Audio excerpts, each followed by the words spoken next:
Welcome to our class for today. Today we'll learn all about maintaining a blackhead sewing machine.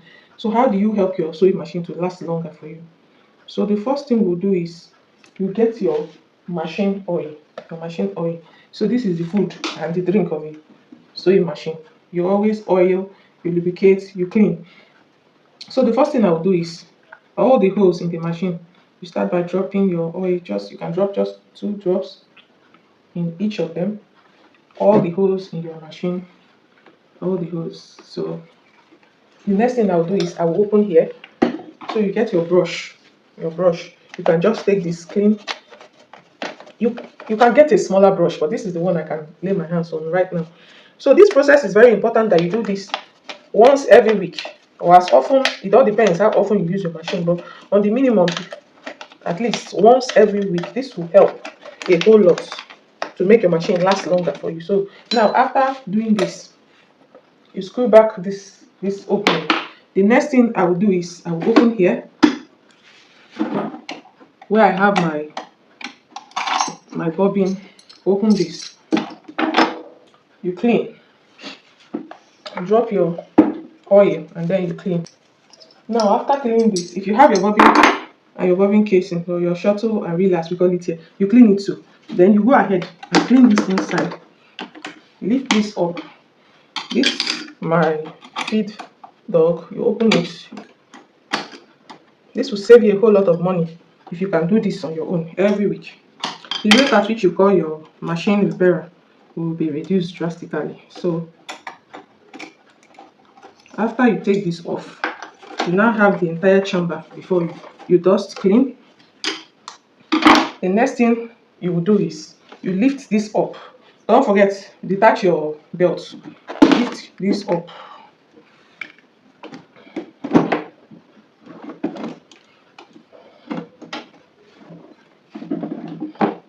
Now you turn it this way. I only turn it because my camera is this way. If not, you can just lift it up and brush. That's all. Brush out all the dust. I cleaned this some days ago, but I decided to make this video. So that's why this machine is looking this way. That's why you can't find a whole lot of dust falling off. So, but just do it as often as you can, at least once a week. Take your time. Take your brush. Make sure you oil, you clean, you dust, to save you a whole lot of money, I bet you. So clean this other part, and that's all. It will take you up to how many minutes and you're done. So you fix back your machine. That's it. Cover back this chamber. Do not allow dust to settle on your machine. So the next thing I will do is this other part of the machine, I'll loosen it. So you need a screwdriver for all this. Now after you remove this, you use your brush, you dust, clean.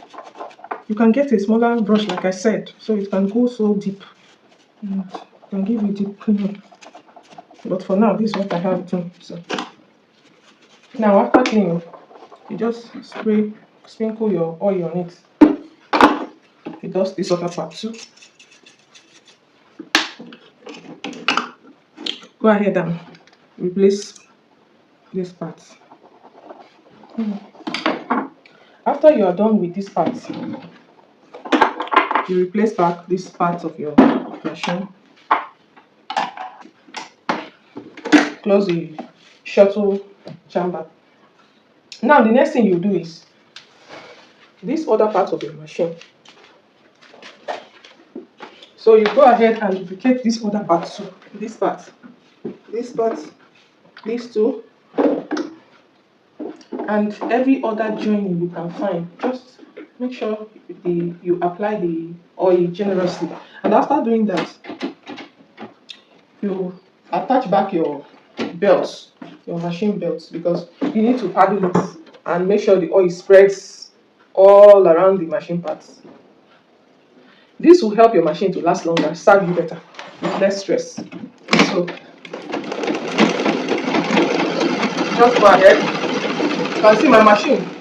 With this, my machine doesn't have that awful sound because it's well lubricated. So you paddle, You should do this for at least 2 minutes every week. Paddle it, spread the oil all around, and that's it.